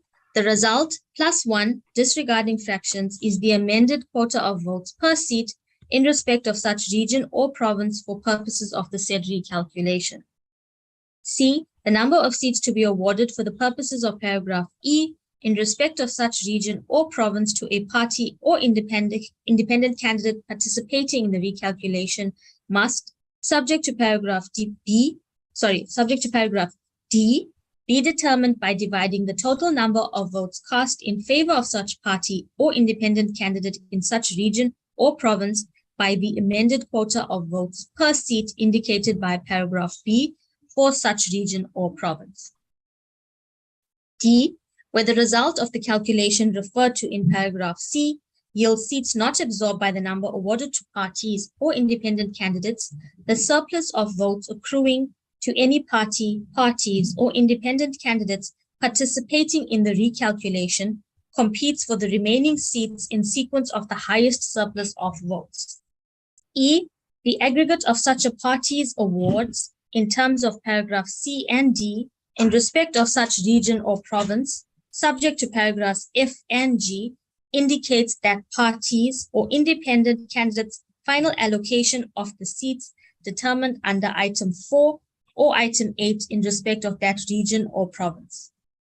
If, in the event of a party being allocated an additional number of seats in terms of this item, and if its list in question then does not contain the names of a sufficient number of candidates as set out in item 7.1 or item 12.1, the process provided for in item 7 or item 12 must be repeated with the changes required by the context until all seats have been allocated. G. In the event that an independent candidate stands to be allocated more than one seat in terms of this item, the procedure provided for in item 7 and item 12 must be repeated with the changes required by the context until all seats have been allocated. Item 24. 1.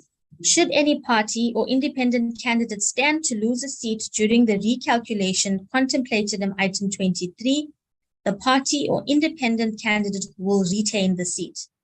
2. A recalculation must be done as follows. A. Disregarding the votes and seat allocated to the party or independent candidate contemplated in sub-item 1. B. Disregarding the votes and seats allocated to independent candidates already in office. And C. Recalculating the result for the region or provincial legislature in terms of the provisions of items 7 or item 12. Definitions, item 25. In this schedule, national list means a list of candidates prepared by a party for an election of the National Assembly to reflect that party's order of preference of candidates in respect of the allocation of compensatory seats. Provincial list means a list of candidates prepared by a party for an election of a provincial legislature. Regional list means a list of candidates in respect of a region prepared by a party for an election of the National Assembly to reflect that party's order of preference of candidates in respect of the allocation of regional seats in respect of each region. And votes means A, where it occurs in items 5, 6, and 7, votes cast in the election for the National Assembly. B, where it occurs in items 11 and 12, votes cast in the election for the provincial legislature of a province concerned. And C, where it occurs in item 14, votes cast in the election for the National Assembly and the provincial legislatures. Chairperson, those were the new clauses that were inserted in terms of Schedule 1A. Thank you very much for taking time to present, and as reflected by the committee members, I'm going to invite members to interact for consideration of the clauses. Honorable Rose, Honorable Pillay, Honorable Tito, Honorable Lekwa, Honorable Kanyile, Honorable Khwase, Honorable Mokhale, and Honorable Mutise. Honorable Rose. Yeah, thank you, Chairperson. Yeah, it's so just firstly a point. Just in terms of item 21, if I may, I think there's just there's something to consider for the legal team in terms of the designation of seats of independent candidates. And there it talks about, it's in a nutshell, if you get a region to national and a provincial legislature seat, then you've got 2 days to decide. But if you don't respond in the 2 days, then you forfeit those seats. And then your seat is filled according to item 7 or 12. But if you go to item 7 or 12, it doesn't make provision for this. So Chair, I've put provisional wording in the notes. But you know, I believe that's just it's a technical gap that needs to be closed. Because we made similar amendments to 22, and that was then included in 7 and 12. The challenge is that once you, if the situation in 21 happens and you go to section 7, then there's no provision in there for this scenario.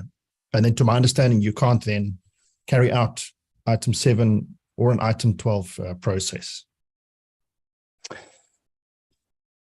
And then Chairperson, apart from that, you know, I think we stated it before that, you know, the challenge we have in terms of using a system where you recalculate after the end of an election.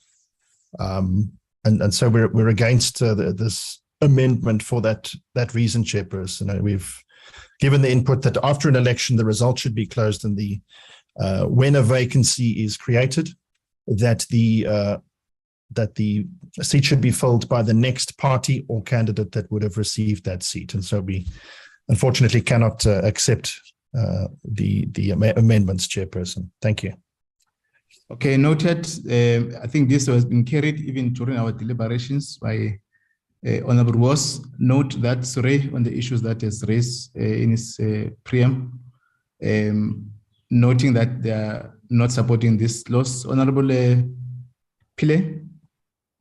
Thank you very much, Chair. Chair, I'm just reading from that. I think it makes logical sense. I would want to request if you would beg my indulgence for legal to just respond to this before we can, because we're happy with the clause, but I'm just saying that reading that, it just makes sense that it may have some repercussions. So I'd like to just request legal to specifically on this item, if they could just give us some input. Thank you. Okay, noted. Ms. Sore, if you can just comment on the submission of Honorable Rose?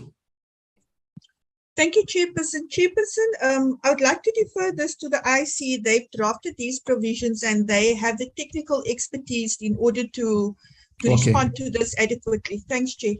Noted. Mr. Shiburi?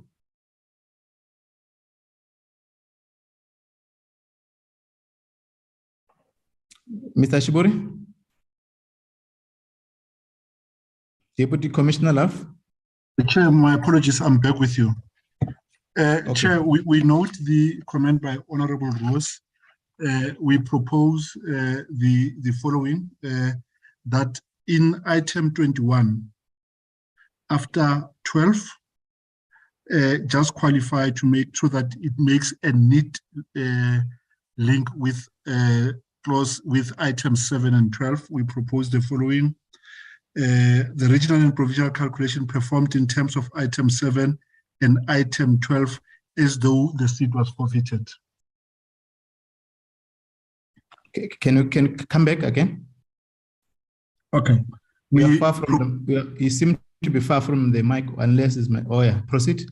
Okay, we're proposing, Chair, that we could make it absolutely clear in section 21 that where the independent fails within 2 days to indicate which seat they have elected to occupy, when we remove them from both lists, we make it clear that we do a reverse calculation in terms of items 7 and 12. We will find a proper wording with parliamentary legal, but we accept that we can make it more elegant and avoid confusion.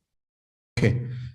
I think noted that I think was technical area where both Honorable Pillay and Honorable Ross were raising. Let's work on that clinical process, but noting that Honorable Ross has not supported the clause. But I think just affirmation of the proper clarity on the areas that they've raised.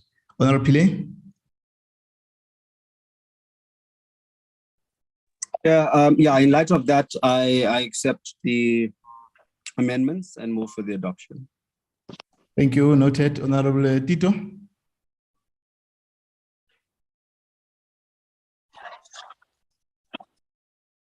Honorable Mulekwa?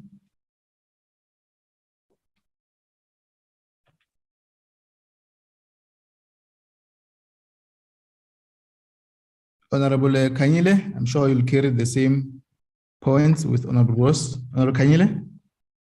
Yes, Chairperson. Honorable Ross has covered me largely, and I also do not support this clause. Thank you very much. Thank you. Honorable Lokwasa?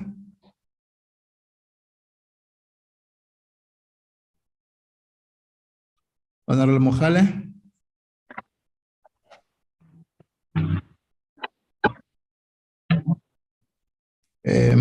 Honorable Mulekwa? Thank you, Chairperson. Thank you. Honorable Pillay, thank you. Okay, let me go back again. Honorable Tito, if your network is back. Thanks, Chair. I'm sorry, Chair. My mic was giving me problems. I do not support. Thanks, Chair. Thank you, Honorable Disemta. Thank you, Chair. In light of the amendments or the corrections that have been made, I support the clause. Thank you. Thank you, Honorable Modise. Honorable members, carried reflection of the deliberations and the technical areas that were to passage closing, and the issues raised for objection. Noting them, the clause has been carried and adopted. Can you proceed? Thank you, Chairperson. The next one is a new clause. It reads as follows. On page 15, after line 45, to insert the following new clause after clause 11 and to renumber the existing clause 12 accordingly. Amendment of Schedule 2 to Act 73 of 1998. Clause 22, Schedule 2 to the Principal Act is hereby amended by the substitution in item 7G for subparagraph 3 of the following subparagraph. Subparagraph 3 now reads as follows, that representatives of that party or candidate attend meetings of any political liaison committee or other forum convened by the Commission. Thank you, Chair. Thank you. In that order, I'm going to invite Honorable Ross, Honorable Pillay, Honorable Molekwa, Honorable Kanyile, Honorable Khwase, Honorable Mukhale, Honorable Mutise. Honorable Ross. Thank you, Chairperson. I support this amendment. Thank you, Honorable Pillay. Chair, I support the amendments and move for the adoption. Thank you. Honorable Tito. Thanks, Chair. I support. Thanks. Honorable Molekwa. Thank you, Chairperson. I support. Honorable Kanyile. I support the amendment, Chairperson. Thank you. Honorable Khwase. Honorable Mukhale. Honorable Mutise. Thanks, Chair. I support the clause and second the move for adoption. Thank you, Chair. Thank you. As deliberated by the committee, carried and adopted. Can you proceed? Thanks, Chair. The next one is the long title. On page 2, to omit the long title and to substitute the following long title.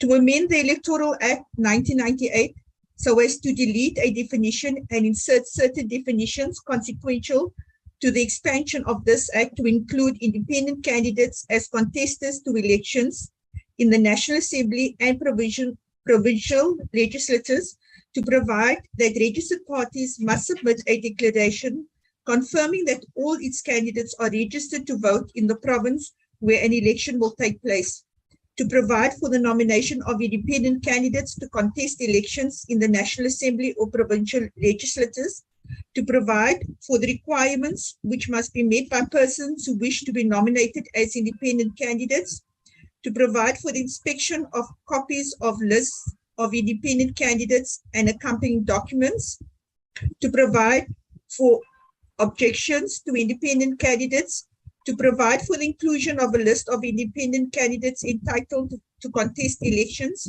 to provide for the appointment of agents by independent candidates, to provide that independent candidates are bound by the Electoral Code of Conduct, to provide for the return of a deposit to independent candidates in certain circumstances, to amend Schedule 1, to substitute Schedule 1A, and to provide for matters connected therewith. Thank you, Chair. Thank you very much. Can I invite members? Honorable Ross, Honorable Pillay, Honorable Tito, Honorable Molekwa, Honorable Kanyile, Honorable Khwase, Honorable Mukhale, and Honorable Mutise. Honorable Ross. Thank you, Chair. I support this amendment. Honorable Pillay. Chair, I support the amendment and move for the adoption. Honorable Tito. Thanks, Chair. I support. Honorable Molekwa. Thank you, Chairperson. I support. Honorable Kanyile. Thank you, Chairperson. I support the amendment. Honorable Khwase. Honorable Mukhale, I'm sure they're struggling with the network. Honorable Mutise. Thank you, Chair. I support the amendment and second the move for the adoption. Thank you. Thank you. As deliberated by the committee, carried and adopted. Can you proceed?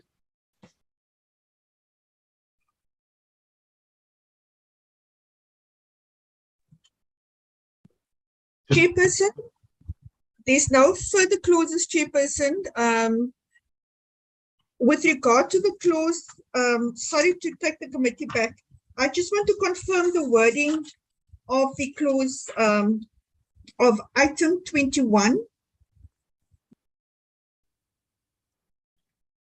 That should be added to that one as a committee agreed to. I just like the committee to confirm the wording of that, please.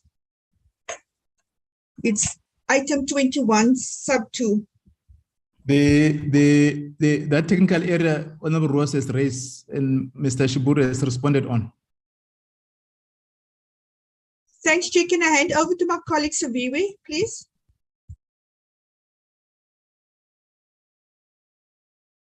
Chair, I raise my hand to deal exactly with the issue that Ms. Williams has just dealt with now. That chairperson, perhaps it may be prudent that we have the wording that the IEC is proposing on that particular clause, so that at least it can be read into the record of today's meeting. Yes. So that it reflects as having been tabled before this meeting rises. Otherwise, we may have to get another chance to present it to the rest of the committee. Okay. So that was the suggestion I was going to make, Chair, that if we need a break, 5 minutes between us and the IEC just to work out that wording, if the IEC already doesn't have a wording to propose, so that at least it can be read on record, into the record now. Thank you very much. No, yes, I was coming to that point, just waiting for Sarah to just complete so that we don't complete the process before adopt, because we want to adopt the whole A list, then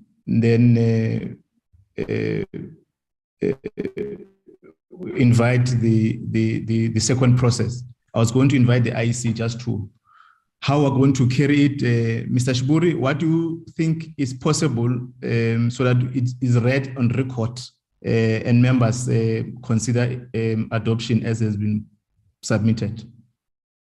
Thank you, Chair. We propose a draft phrasing that does not impact the sequence in the bill and the A list, and does not occasion any amendments to items 7 and item 12. If the committee is with us, we propose the following phrasing, and I'll start with the last sentence of that paragraph.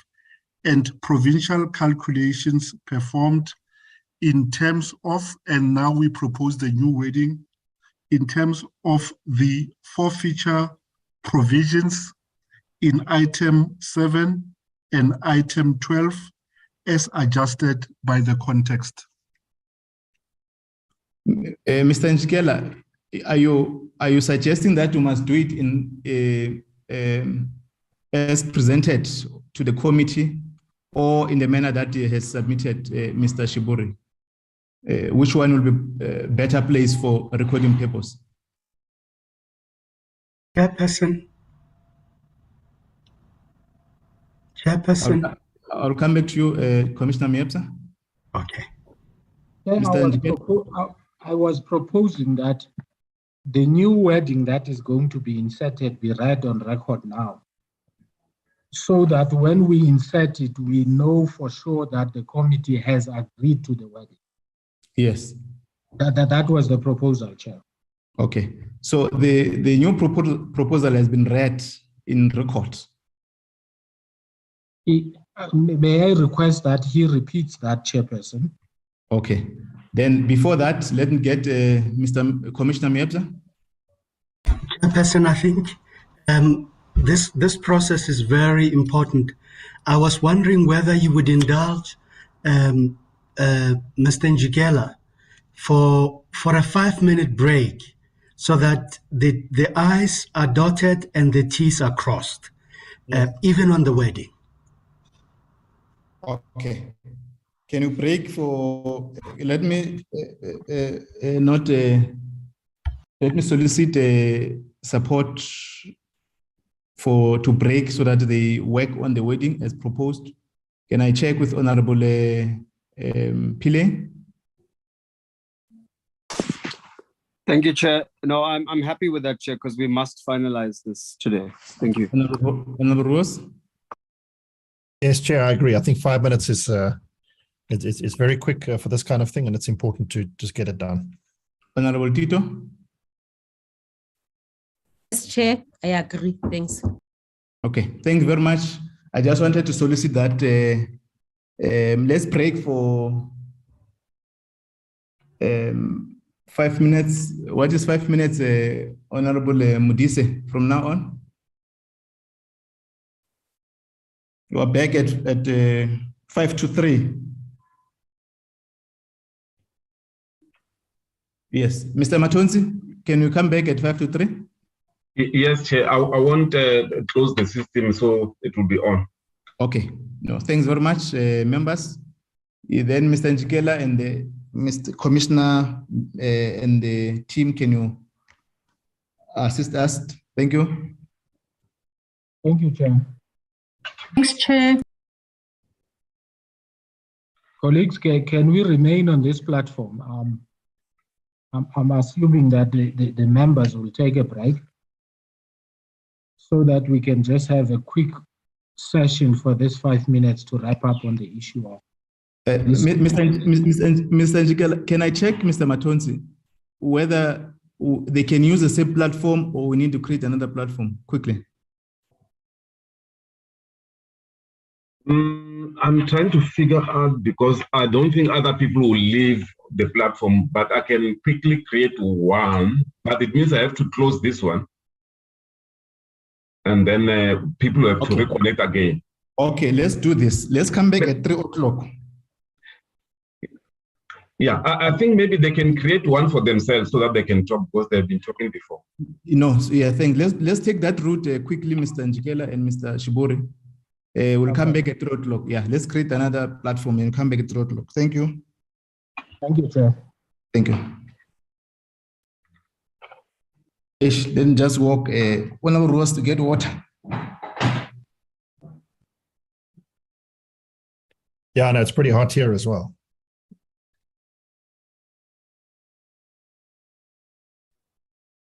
Honorable Modise?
Members, thanks very much. We had initially agreed on 5 minutes. We can see that you have went over 15 minutes or so, but that is important to be patient and wait for this matter to be presented.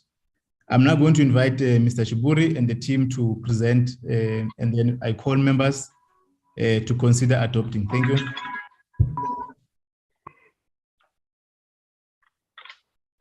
Thank you, Chair. Talana, could you help me with flighting the document?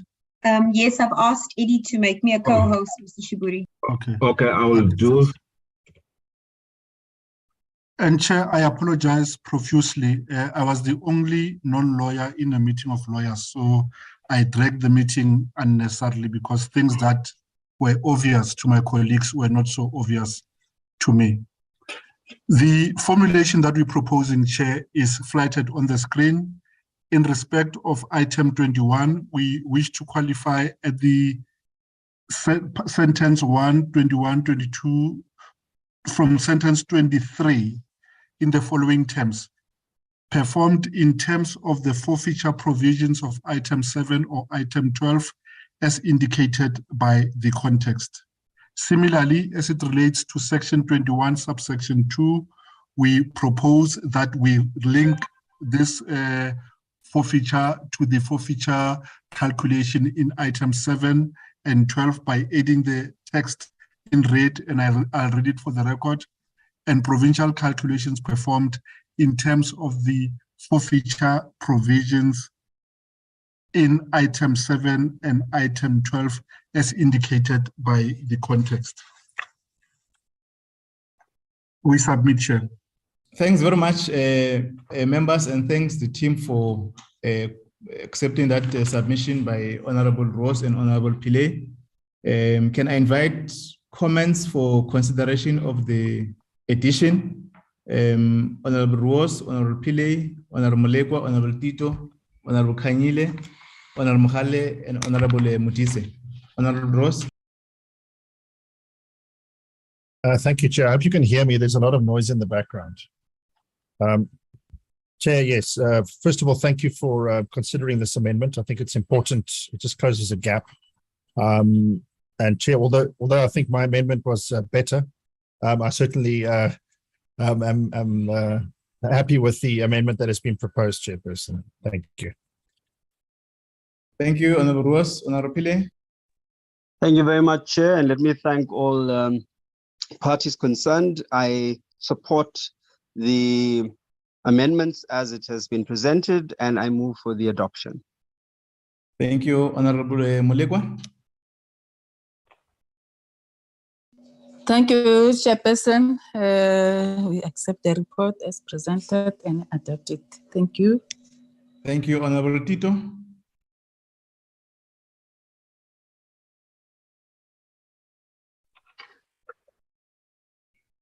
Honorable Kanyile. Thank you, Chair. I was covered by Honorable Rose. Honorable Mohale. Thank you, Chair. Support the amendment. Thank you, Honorable Mutise. Thank you very much, Chair. I support the amendment and second the move for the adoption. Thank you. Thank you very much. The amendment is carried by members and adopted by the committee.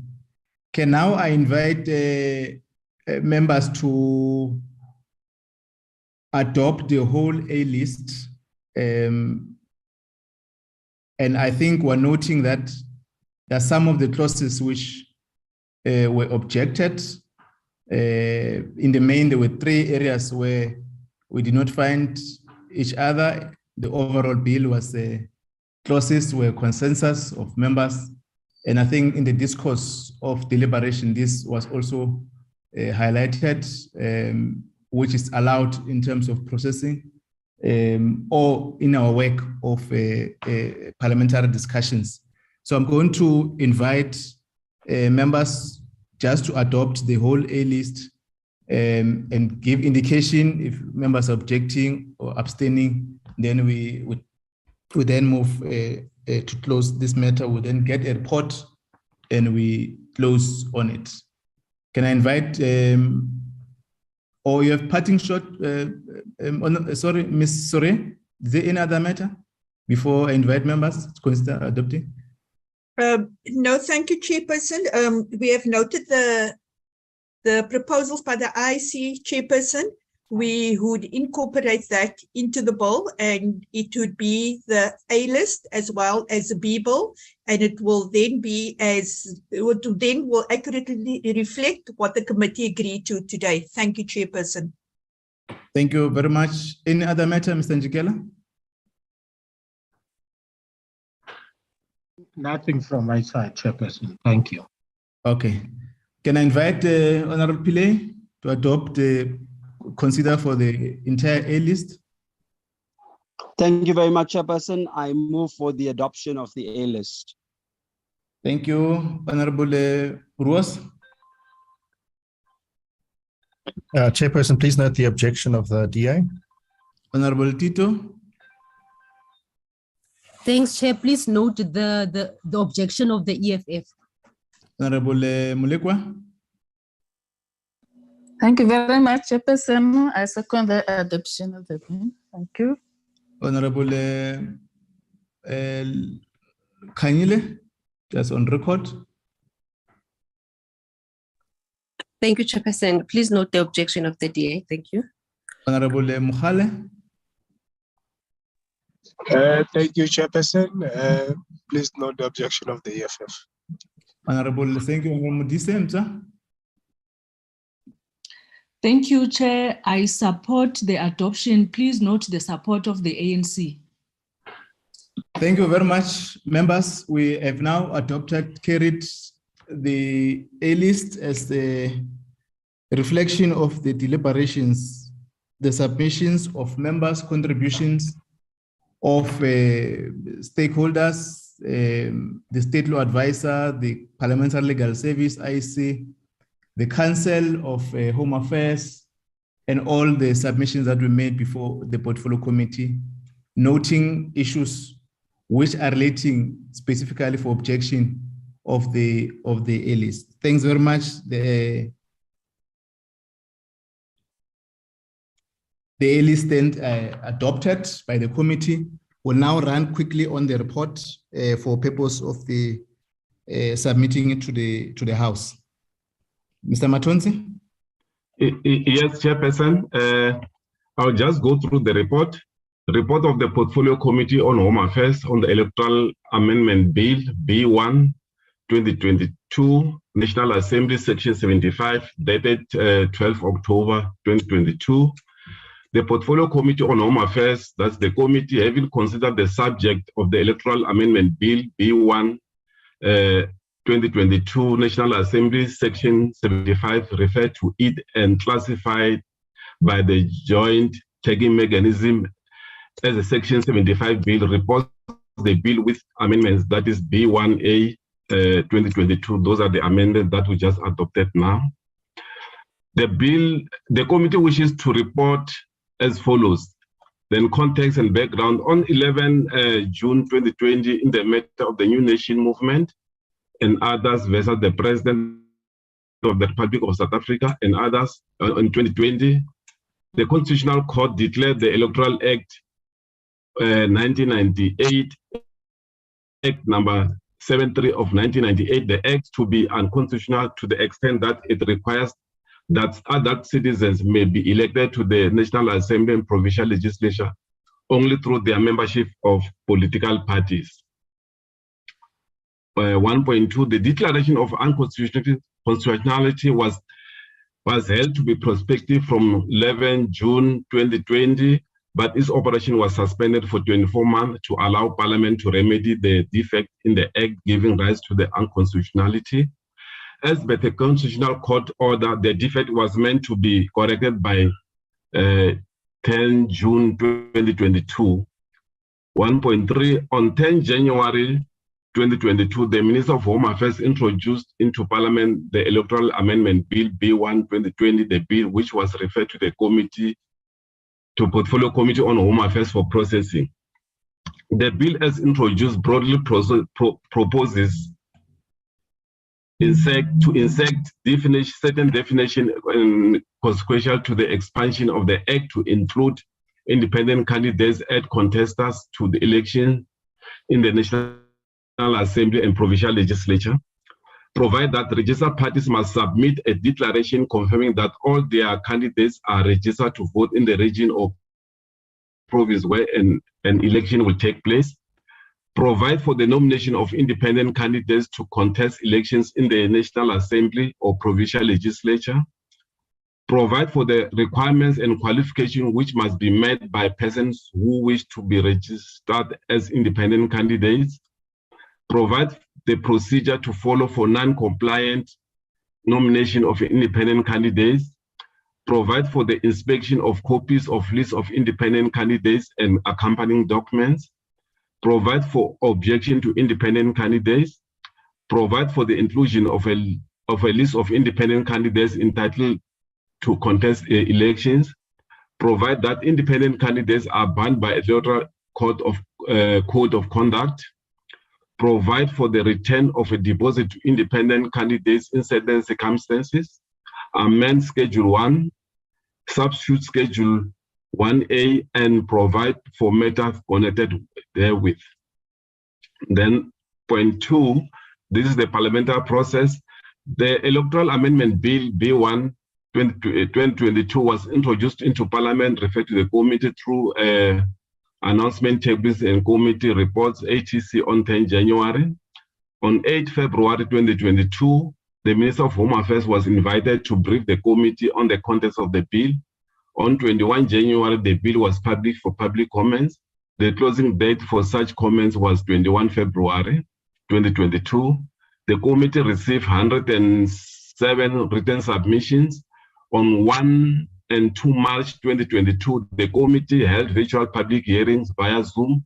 A total of 13 oral submissions were received from the following organizations, individual and organization: One South Africa Movement, Africa School of Governance, Mr. Zolani Zonyani, Citizens Parliament, OTA, COSATO, Abacha, Force of Change, Independent Candidate Association, Inclusive Society Institute, 70s Group, New Nation Movement, Indigenous First Nation of South Africa, Council for the Advancement of South African Constitution.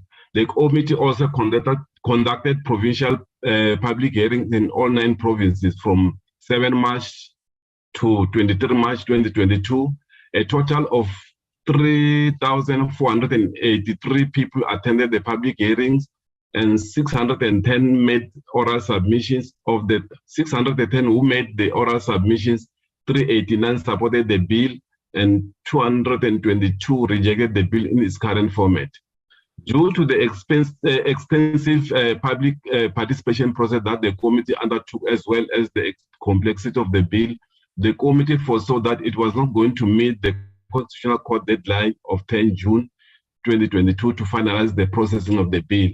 Parliament, thus, prior to the expiry of the deadline, approached the Constitutional Court to request an extension period of 6 months to finalize the bill. The Constitutional Court granted an extension until 10 December to complete the processing of the bill.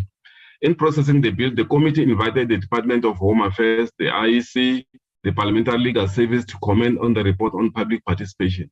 The public participation report formed the basis of the committee deliberation, including comments from the Department of Home Affairs, IEC, and the Parliamentary Legal Service.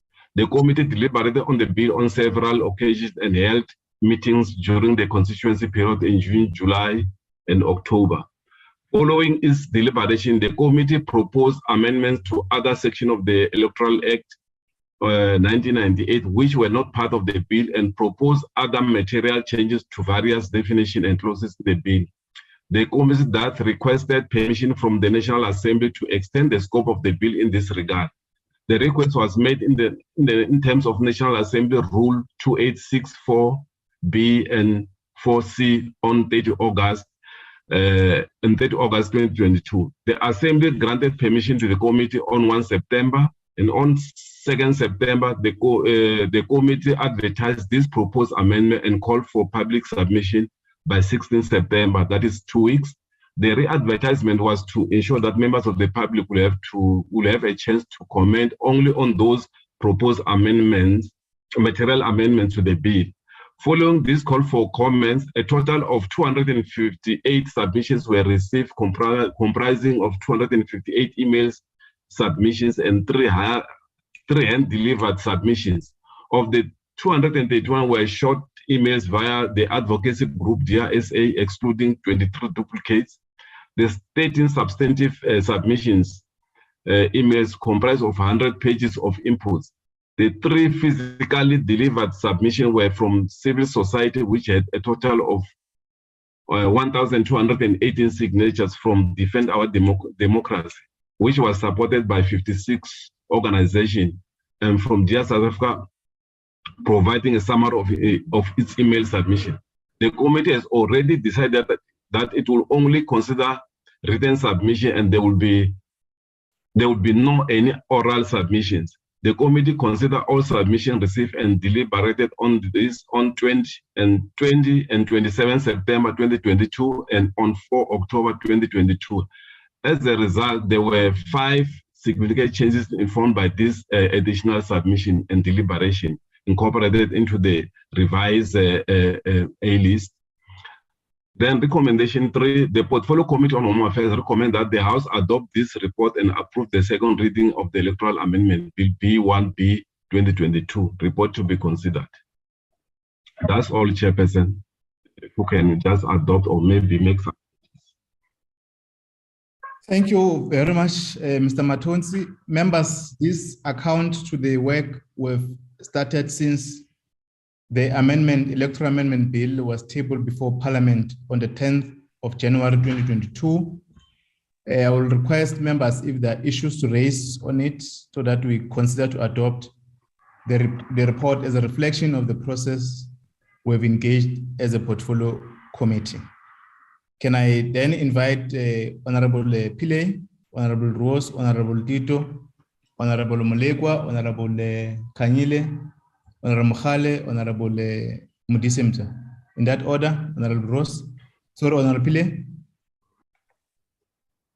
Thank you very much, Chairperson. Chair, let me firstly place on record my appreciation for your leadership as the chair of this committee, for all stakeholders, the South African community and citizens of this country for their participation in this Electoral Amendment Bill.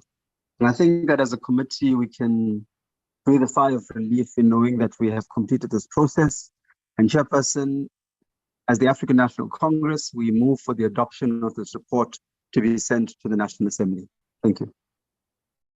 Thank you, Pillay and Rose. Thank you, Chairperson. Chairperson, we agree with all the steps that took place, that it's an accurate representation of that.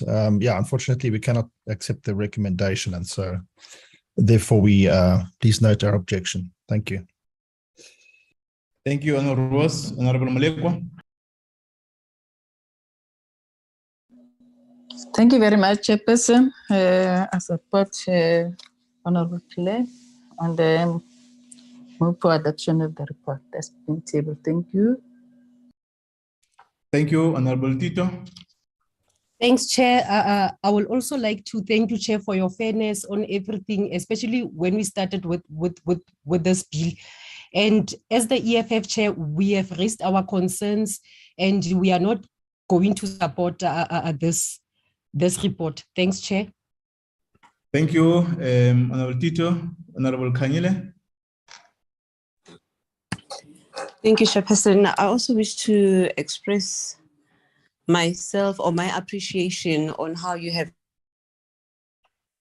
handled the whole process from when we have started up until we have gotten to this point, and we appreciate that you have also been very considerate of our submissions as opposition parties. With all of that being said, Chairperson, we note the report, but we object to the recommendations. Thank you very much. Thank you, Honorable Mkhale. Thank you very much, Chairperson. I think I'm covered by my fellow colleague, Honorable Tito. Thank you. Thank you, Honorable Mudisemza. Thank you very much, Chairperson. I think members would have expressed their appreciation on your leadership, particularly around this process that you have undertaken. I would also want to extend my appreciation to the stakeholders who have been with us throughout, being the parliamentary legal services, the IEC, and the other stakeholders that have assisted us through this process. Chair, I support the recommendations as presented in the report, and I would also want to second the ANC member, Honorable Pillay, that we should adopt the report and present it to the National Assembly. Thank you very much, Chair. Thank you, members, for interacting with this complex process. It was out of a collective which you are leading as the portfolio committee. We ought to interface all of us to make sure that there's a fair process of interaction and submissions where members have differed, have managed to navigate the process. But I must indicate that we must appreciate all members of the committee and for the difficulties that we find ourselves in at some particular point. And as I've indicated that earlier on when we opened, that the discourse of the electoral reform is being observed and will then allow Parliament to give that indication on the other views that are being carried by the public or the NGOs in terms of other form of the modalities of the electoral reform that they want to advance to be carried. I must also again appreciate Parliamentary Legal Service team, Mr. Njikela and the team, and the state law advisors, Ms. Sure and the team, the minister and the team, the council that have advised the minister on the Electoral Amendment Bill, the IEC, Commissioner Love, commissioners and the executive, but also must appreciate the team that was appointed by the minister who have initiated the discourse on the electoral reform, which will ultimately provided two options that Parliament may need to consider. We must re-emphasize that we have been directed to correct the Electoral Act 73 of 1998 that we must allow adult citizens eligible to participate or to be voted into the provincial and national elections. I think we must appreciate all the stakeholders. We know that as members of the committee, that is a contested terrain on this path of defining what must be an actual finality to the electoral system that the country must have. So we have managed to deal with the issues that were directed by the court. And once Parliament can pronounce itself on the new method to enter on the new electoral system, I think Parliament will give that a session. I think I'm trying to draw attention to the issues that Honorable Mudise and Honorable Lizelle and Honorable Ross raised at some particular point on to Parliament may consider to allow a new system post 2024 provincial and national elections, and that should be an authority of Parliament to pronounce on that process. But we must appreciate that once we've then deposit the report to the National Assembly, the National Council of Provinces would then begin its process so that we're able to meet the deadline on what the court has established.